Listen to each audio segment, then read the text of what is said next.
Hey, Sable, Yes. what do you call a couple that practices natural family planning? I don't know. Catholic? No.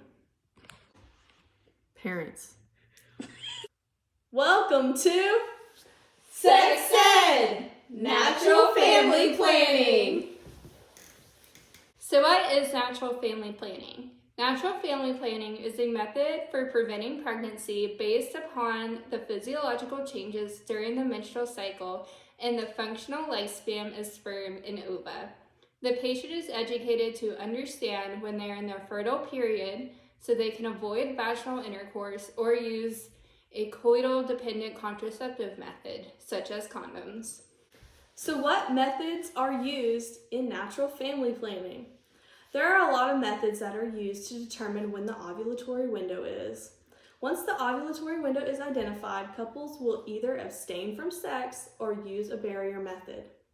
First is the standard days method, where the women track their cycles and calculate when the midpoint will be, which is the approximate time of ovulation. This can be tracked on calendars or on an app.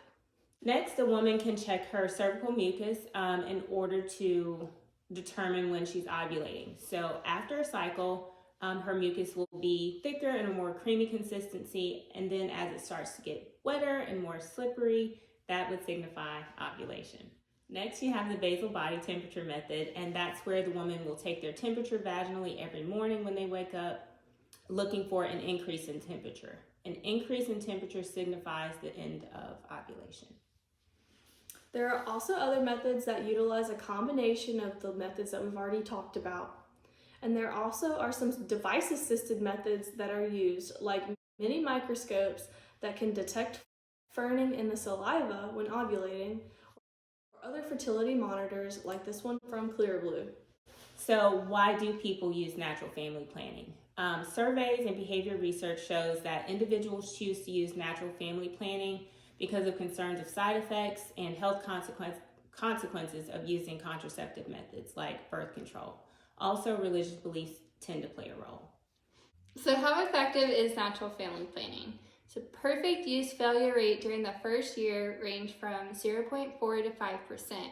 However, typical use failure rate is 2 to 23%.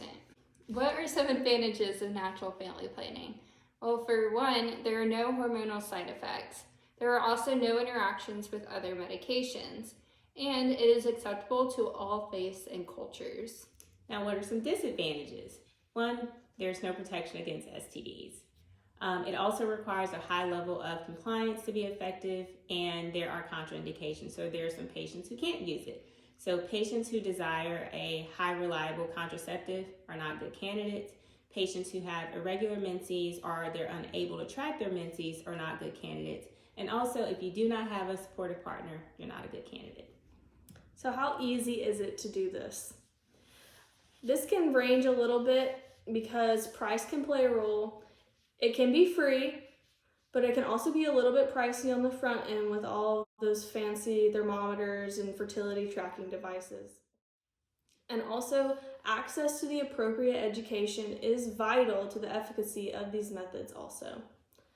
Overall, natural family planning is by far not the most effective, but in cases of someone not having access to birth control, not being able to take hormonal birth control, or not believing in taking hormonal birth control, it is important for us healthcare providers to be supportive of our patients' choices and provide them with an education suitable for their situation.